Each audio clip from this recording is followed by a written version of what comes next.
Red Hot Chili Peppers, they were kind of a funk rap group, but you were there at that transitional moment. You had to do it that transitional moment. Let's talk a bit about that. Like, what drew you to them as a group, and sort of where did the motivation, the idea come from to sort of instill more melody, more song structure in what they were doing? I saw them play several shows, and they just blew me away. They were so good. They'd actually asked me to produce them before that, 2 albums before that, I think. Okay. And I went to the rehearsal, and it was a bad vibe, and I didn't know what was going on, but I knew this wasn't anything I wanted to be part of.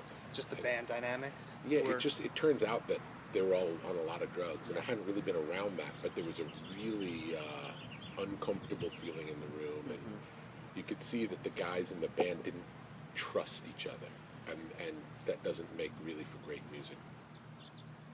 And then I met them again. I saw some shows that were incredible, and then I met them again, and they were entirely different, and they'd become sober. Yeah. And, the guitar player had died. Right. And they became sober, and it was just a different band,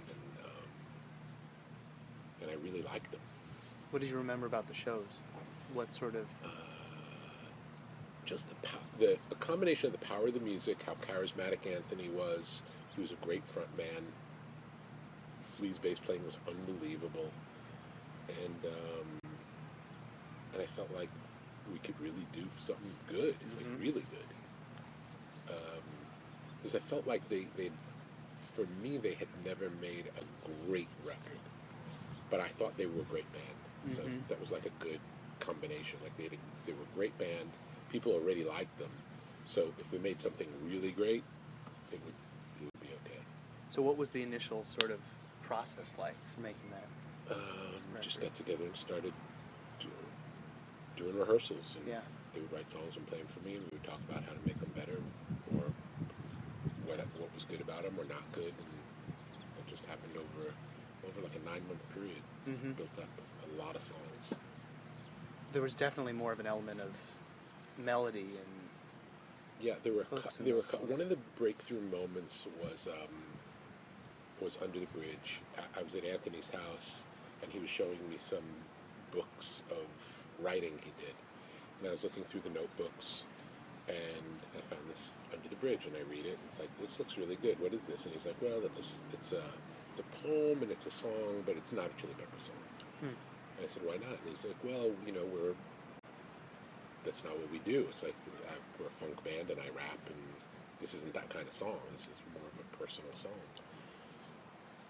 And I said, well, let's just explore where it goes, and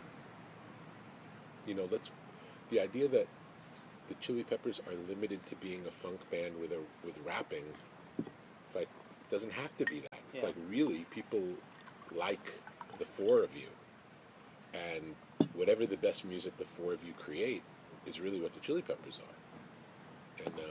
And I remember he was even embarrassed to show the song to the other guys in the band. Really? Yeah. And then he sang it to John, and John came up with the guitar part, and they played it for Flea, and Flea came up with his part, and then it ended up being a really good song.